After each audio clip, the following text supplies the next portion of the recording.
On today's podcast, we're going to talk about what makes a winning mindset. In other words, what makes a mindset of success?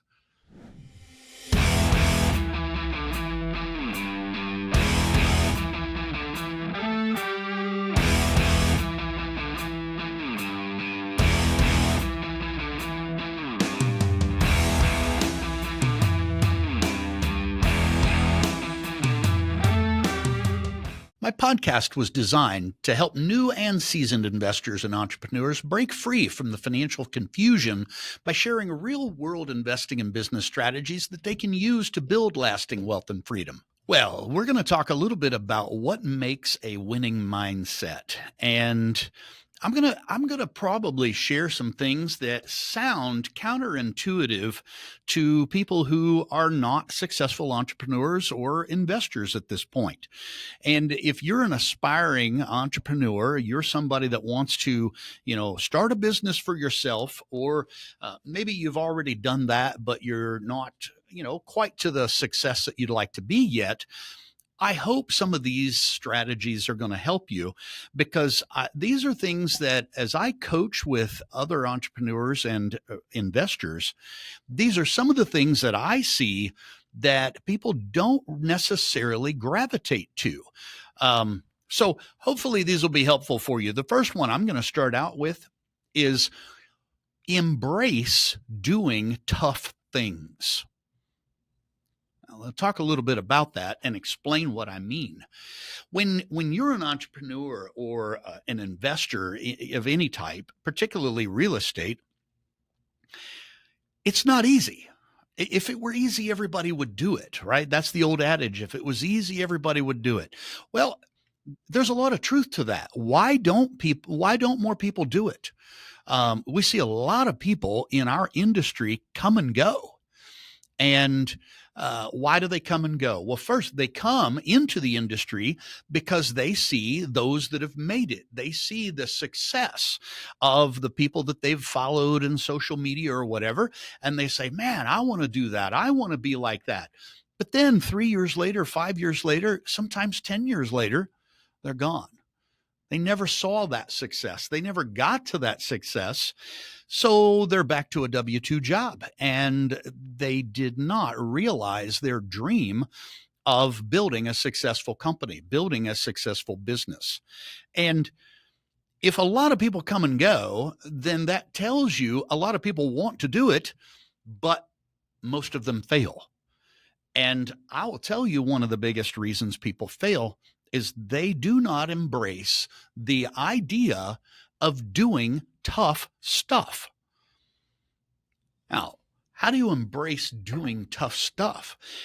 I got to tell you, as a Gen Xer, I look at people today and people don't want to do anything that isn't difficult. People today want life easy. Well, let me tell you, I'm going to be the bad news bear here.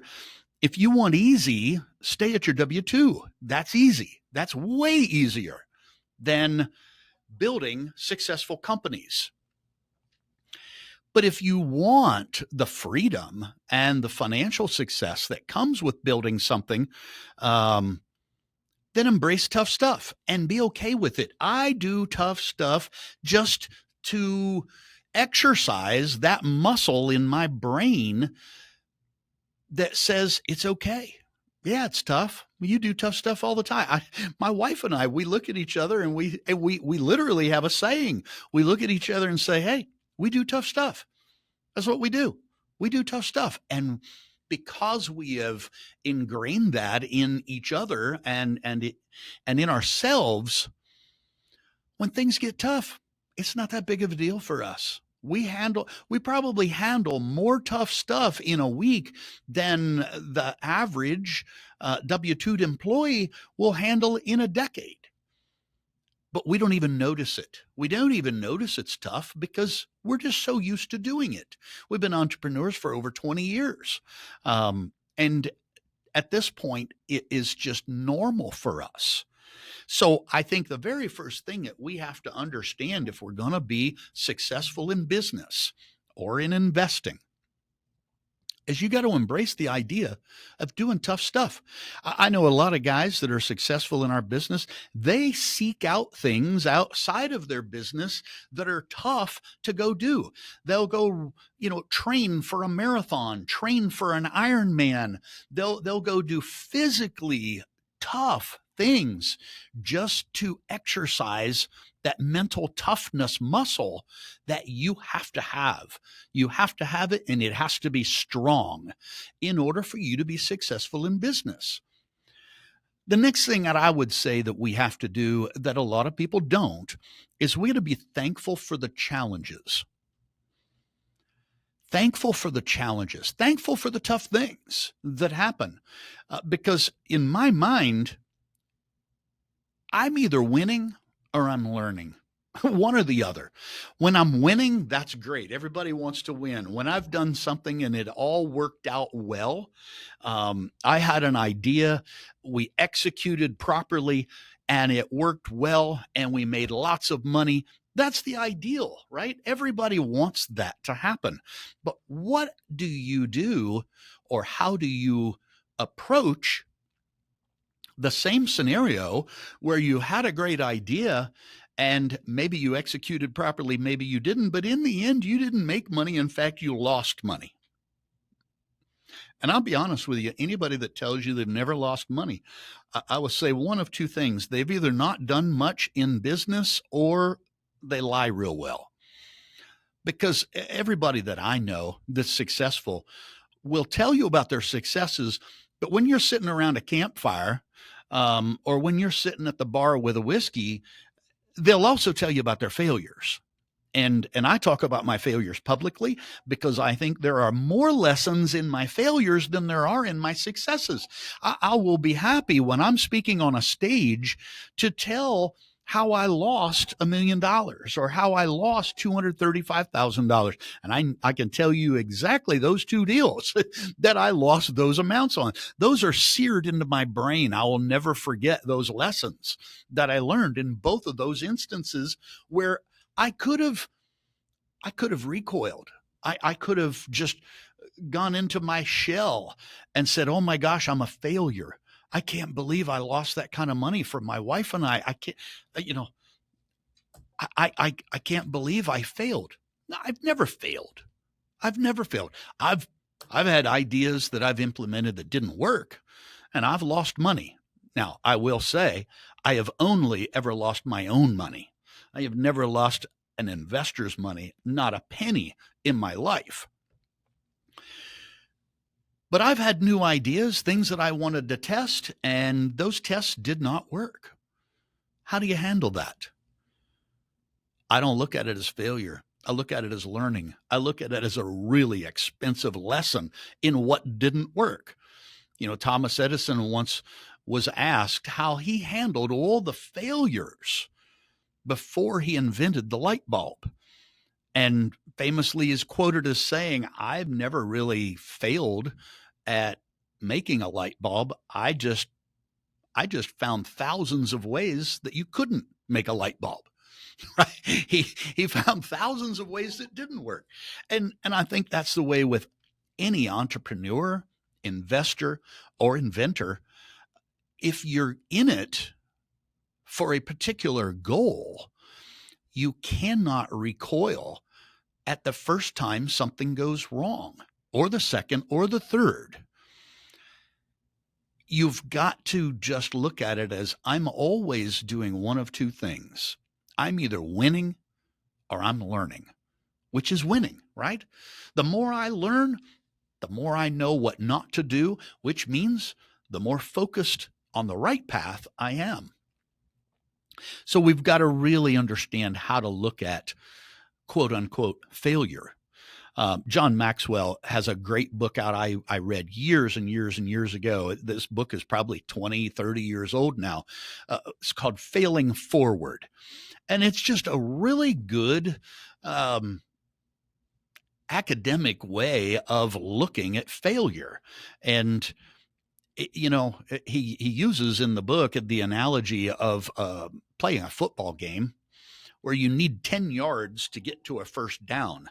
If all you did was just got the ball and stood up on the line of scrimmage and fell forward, you'd pick up roughly 2 or 3 yards every time, and you'd almost have your 10 yards for a first down within 3 downs.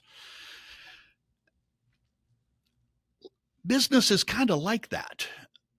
I think we always swing for the fences as entrepreneurs. We're always looking for that big, big thing, that one and done deal, the one that's going to just set you up for life. And those deals typically have massive amounts of risk involved, meaning there is a high percentage of chance that they will fail or they won't come to fruition. But yet those are the sexy ones. Those are the ones that we think, if I could just get that one, I'd be done. I'd be set. I'd be safe. I'd be free, whatever the case is. But yet we set ourselves up for massive disappointment when we swing for those massive deals, because those massive deals have the biggest risk. I've always said I've built my business and I've built my life on singles and doubles. I'm not swinging for the fences. I'm not looking for the grand slam home run. You can build a beautiful, beautiful business and a wonderful life on taking low risk deals, low risk opportunities, and winning with those low risk deals. Singles and doubles, singles and doubles. Most of my life has been singles. A few times I've hit a few doubles. And as you get more and more success and you have more and more income and more assets that you need to invest, you can take larger and larger risks. Early on in my career, I couldn't have afforded a $50,000 loss. So we took very, very small risks. Then, as we got more and more success, we took a little more risk. And man, I remember that $235,000 loss. I will never forget that one. But you know what? We were at a point in our career, we had that to lose, and it didn't knock us out. Then I remember later on, my former business partner and I, we had $1 million loss. And we thought, oh my gosh, how could we have been so wrong? You know what the good news was? We had it to lose. It didn't knock us out. So the moral of that story is you're either winning or losing. You're either winning or learning, not losing, but only take the amount of risk that you can afford to take at that point. Don't take so much risk that if that deal goes sideways, it takes you out of the business and puts you back in a W-2. The next one that I want to talk about is everything is solvable. That's an attitude. Now, is it really true? Probably not. There are things that can't be solved. But my attitude, again, this is mindset of success, right? This is the mindset that we have to have every day. And my mindset is everything is solvable. I know it's not exactly true, but it's darn close to true. How do you take that mindset of everything is solvable and put it into practice? A couple of things. The first one, and I don't think people do this enough anymore, is take time to think. I look at my job as a CEO of multiple companies as problem solver. That's what I do all day, every day. Now, I have layers of team underneath me that they solve the smaller problems. And if it goes up to a manager level, then they solve another section of problems. And then if it gets to director level, they solve another layer of problems. But if it gets up to me, it's because nobody below them was able to or was in a position they were allowed to solve that particular problem. And I look at that as my job. I'm a problem solver. Well, if there weren't any problems, I wouldn't have a position How do I solve problems? I take time to think. Now, everybody does this differently, but one of my business coaches, almost every single conversation, he says to me, "Are you taking time to think?" Now, I always tell him, yes, I am. And I tell him when I'm taking time to think and how I'm taking time to think. And I'm happy to share that with you. For me, my drive time, I spend a lot of time in a car. I call it my windshield time. And my windshield time is my think time. I don't listen to podcasts in the car or in my truck. I think on my way to an office. It might be an hour drive, hour and 15-minute drive. If I'm going to one of our offices, it might be a 2.5 hour drive. That's my think time. And I don't want the radio on. I don't want a podcast on. I want to marinate on the problems of the day. I want to marinate on and it might not be like a big problem that we have in our company. It might be a problem I'm trying to solve for something I want to do in the future. I would like to do X, but to do that, I've got to figure out this, this, and this. When I say problem, it might be I'm just trying to figure out how to do something. Okay. If we don't take time to think, and really focus on problem solving and really focus on the strategy needed to do something in our business and in our life, we're never going to be good problem solvers. We're never going to be good at strategy. We're never really going to be good at those things. And I think today, we have a massive, massive problem with this, in that there is a distraction that looks like this. It looks like a cell phone. It is a massive distraction. We can't even sit at a red light and wait for a red light to turn without picking up our phone and checking what has come in the last 10 minutes. Much less sit at our home without having the TV on or a cell phone in our hand or an iPad in our hand or something to entertain us.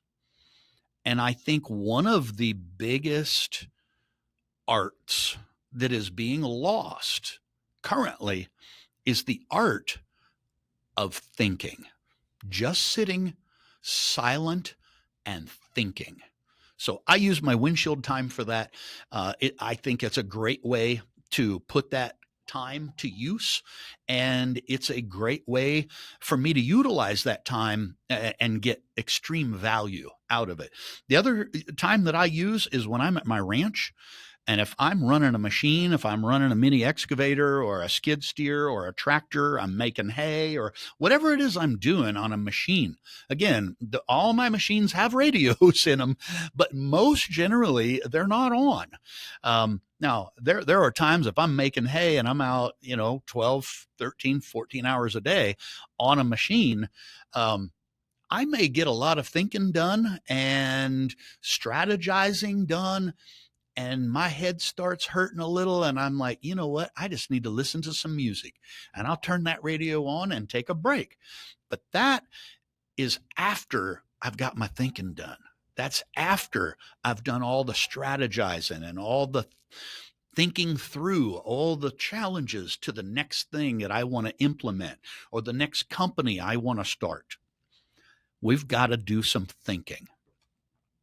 The next thing I think we got to do in the everything is solvable category, and this is so hard to do for men especially, I think, is we got to phone a friend. When we've got something that's going on, particularly if it's a bad something, it's a real problem that we need to solve for, we got to be vulnerable. And we got to phone somebody. We got to call up somebody, text somebody, email somebody that we know that is where we're trying to go or is doing the same thing we're doing in business, been doing it for a long time. And we got to call them up and say, hey, man, I got an issue. I just wonder if you could help me with it. And I promise you, I've done it and I have it done to me all the time. People will call me all the time and say, hey, God, I hate to share this with anybody. It's embarrassing, but you don't even have to start the conversation that way. You call somebody that does similar to you in another market, or heck, I can call guys in my own market here in Houston that do exactly the same thing that I do. I can call them up and say, hey, I got this issue, and have you ever run into this before? And they can call me. The cool thing about entrepreneurs and real estate investors as well is that most people are willing to help you. Most people are willing to give you advice, but none of us are mind readers. I don't know when you're having an issue unless you call me or email me and say, I got an issue, right? We've got to be more vulnerable, and we've got to be willing to say, rather than going down in this big cloud of smoke, I need to swallow my pride and call somebody that might know how to fix it. They might have a resource. They might know a guy, right, that I don't know that could help me fix it. It's a big challenge, and it's so fixable if we just swallow our pride a little bit. So that's the last thing I'll say on everything's solvable. And that's the attitude we have to have. Everything is solvable. But we got to think about it. We got to marinate on it. We got to have uninterrupted time to strategize on things. And we got to humble ourselves. And we got to be a little bit vulnerable and ask for help when we need help. My next strategy on a mindset of success is winning is the only option. But I've got to analyze all the possible outcomes. Now, everybody, entrepreneurs in general are by far the most optimistic group of people on the planet. I believe that with all my heart. There is no other subgroup of human beings that are more optimistic than entrepreneurs. And I suppose you would have to be optimistic to think that you're going to start from scratch in most cases, and you're going to invest your own money, your own time into an endeavor that the failure rate is well over 80%. But yet yours is going to be successful. Yours is going to be the one. Yours is going to be the one that's going to be successful. We would have to be a very optimistic group in order for us to even think about that and do it. So, with the optimism that we have, we struggle with analyzing the risks. So, the success mindset is winning is the only option, but there are other possible outcomes. I think everybody gets that first half. The winning is the only option. Yeah, I'm going to win. There's no other option. No other option. Well, okay. That's a cool attitude, and that's the right attitude. But you have to also acknowledge that there are other possible outcomes. Because in order to acknowledge that there are other possible outcomes, you now have to analyze. Now, this goes back to number 4. Everything is solvable, but we need thinking time. And we use that thinking time to analyze the potential outcomes for the thing that we are saying winning is the only option for. We've got to analyze all the potential outcomes and weigh the risk of those potential outcomes. And only after doing that should we move forward with this new thing that we're thinking about. Now, it might be we're starting a new business, we're starting from scratch. It might be we're buying another company, we're buying out a business partner, we're adding another product line, we're opening another division, we're expanding to another office. All of those things are big entrepreneurial decisions. And none of those things should be done without analyzing all the possible outcomes. all the possible things, in other words, that could go wrong, that could provide us with an outcome that we don't like. So, winning is the only option, but we've got to analyze all the possible outcomes because we are, as a group, inherently the most optimistic human beings that walk. And if you understand that, and I do, I understand it to my core, I am the eternal optimist, which is great in entrepreneurship, but it is also dangerous. If I don't acknowledge the other half of that equation that says, in every great decision I know I'm going to make, because I make great decisions, there are also decisions that are fraught with risk that I have to analyze, strategize, and acknowledge before I decide to move forward. The next one is never stop swinging. Never stop swinging. When you're in the thick of a fight, never stop swinging. So what does that mean in entrepreneurship? It means you're going to be in some fights, okay? You're going to be in some fights. Some of them are going to be brawls. Some of them are going to just be tussles, but you're going to be in a lot of fights as an entrepreneur. Not physical fights, of course, but metaphorically, you're going to be in some fights. Don't stop swinging. Don't stop swinging. When you stop swinging, when you recoil, when you go sit in the corner and feel sorry for yourself, when you start boo-hooing about how tough it is and I just don't know if I can take it, you've stopped swinging, okay? You've already admitted defeat to everybody around you. You just haven't admitted it to yourself. I never stop swinging. Never. I will go down swinging if I'm going down. And the funny thing about that is early in my career when I was constantly battling to survive, constantly battling to succeed, I didn't go down. Amazingly, all those times that I just kept focusing on swinging, kept focusing on, I'm going to ride this thing through. I am going to see it to the end. Everything is solvable. I'm either going to win or learn. I'm going to be thankful for this challenge because tough stuff doesn't kill me. It just teaches me. And amazingly, all those times, I never did go down. I never did succumb to those challenges.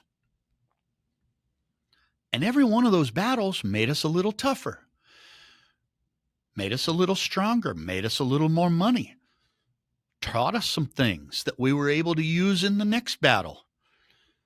And before long, we got to a point where we really weren't swinging much anymore. We really didn't have those battles anymore. Always be swinging. In challenging times especially. But now I swing intentionally. Now I pick fights in my company. Fights that are a little challenging. You know, I'm going to, you know what? We're going to do this. We're going to do this. Do we really need to do that? I mean, we're sitting pretty good right now. No, we don't. But I'm gonna challenge myself. I'm gonna challenge myself to add this. I'm gonna challenge myself to do this. I'm gonna challenge myself by opening this division. I'm gonna be challenging myself by adding this product. We've never done that before. Let's challenge ourselves. Because if we sit back on our laurels, if we sit back and we just ride the easy times because they're easy, we're not growing. Because in business, I got to tell you, you're either growing or you're dying. There is no intermediate. There is no neutral. You're either going up or you're going down. In business, there is no neutral. Now, there's one caveat to that, and this is the last thought that I'll leave you on this. Every 5 to 7 years, you need a reset. I saw a gentleman on Facebook the other day that I follow. He posted a big long post on this idea, and I, I messaged him and I said, I've never seen anybody post on this before. I've in a lot of different business groups, real estate groups. I said, but I've actually implemented this in my own company for years, and this is how we've been implementing it. Is this what you were alluding to? And he's like, absolutely. Absolutely. That's exactly what I was alluding to. It's a big biblical principle that says that if you're in agriculture, you should only plant and harvest for about 6 years. And the seventh year, give your ground a rest. Now, the idea is, from a scientific standpoint, that if you let your ground rest every 7 years, what you're really doing is you're letting it recharge with nutrients and so forth. If you just planted and harvested every single year forever, you're sucking all the nutrients out of that soil, and by doing that, you're going to have less and less and less yield. Now, we're not agriculture here. We're business. So how does that equate in business? Well, I can tell you when we started our lending company 11 years ago, we ran for about 5 years or so, 6 years, something like that. And I remember 2019, we had a rest year. It was a year that we had grown so fast every year. We were seeing 50 and 60% year over year growth, year over year over year. And by 2019, we're like, we can't do this anymore. We have outgrown our people. We have outgrown our processes. We have outgrown our systems. We have outgrown our software. We have outgrown our office space. We literally outgrew everything in our company. In 2019, we looked back and we called it hell year, because that was the year we had to change and fix and update and implement in every area of our company. Everything had to be redone. That was our rest year. And I remember very vividly from a production standpoint, we'd been growing at, like I said, 40, 50, 60% year over year. And that year we grew 1%. It was the lowest growth year we had ever had. And I was happy for it. I was happy we didn't grow that year because we were able to reset our company for the next 5 years. And the next year, we went right back to 60% growth again. But if we had not taken that year off to reset things, there is no way we could have done that. In fact, I think the wheels could have come off back in 2019 if we had not said, we're not going to grow this year. We're just going to reset and rebuild our foundation bigger and stronger so that we can continue to grow. And guys, that's exactly what 2025 is for us. I've already told all my team, this is not a growth year. This is a reset year. And we have started from the entity level by hiring an entity law firm to come in and take a look at every entity and say, is this entity needed? What is it doing? Does it need to be structured differently? And then down to accounting. How do we run our accounting? We need to streamline. Do we need new software? What do we need to do differently? And then down to the bank account level and all the way down to the operational level. And at operational level, we're looking at every employee, every department. Do we have the right people? Do we need to bring in more people? Do we need to give promotions? And that has provided a lot of opportunity for promotions in the company, because we have found we had people that we were not properly utilizing. So we go to each one and we give them a promotion. We give them an opportunity to grow with the company. That's provided opportunity to bring in new people. And what we're going to do over the entire year of 2025 is not grow, because that's not the goal of this year. The goal is to reset, rebuild that foundation, reinforce it, make it even bigger and stronger, because 2026 is going to be a heck of a year for growth. And we'll be able to do that, I am positive, because of that reset. So never stop swinging. Now, our swinging is just different right now. In that reset year, it's a pain in the butt. Oh my gosh, dealing with these attorneys and looking at NTC structure and looking at all this stuff and accounting structure. And it's just, it's a fight. Now, it's a fight for me because that's not my natural. I don't like doing those things. Those are things that are not fun for me. What's fun is going out and making deals. What's fun is buying businesses, starting new businesses, buying real estate. Those are the fun things for me. I'd rather be doing that every day than doing these other things. So those are things that are a fight for me, but I'm still swinging. So in review, do tough things intentionally. Tough things make us tougher mentally. You know, people go to the gym because they want to be tough physically. And to a degree, there's a mental toughness that comes from working out as well. Do tough things intentionally. It makes you tougher mentally. Be thankful for the challenges because that's where you learn. You don't learn anything in your comfort zone. Never. You learn when you're outside of your comfort zone. That's where the learning takes place. Number 3, always be winning or learning. One or the other. There is no failure. It's winning or learning. Number 4, everything is solvable. Everything is solvable. We just got to take time to figure it out and possibly call on someone else to help. Number 5, winning is the only option. But there are other possible outcomes that we have to be aware of. And number 6, never stop swinging. Never stop swinging. Always keep it going. I hope these tips were helpful for you. And we'll see you on the next episode, and we'll see you at the top. Thanks for joining us on The Invested Mindset. To continue receiving actionable wealth building strategies, subscribe on Apple Podcasts, Spotify, or wherever you listen to podcasts. Make sure you turn on the auto download to ensure you never miss an episode. And if today's insights moved you closer to financial freedom, please take a moment to leave us a rating.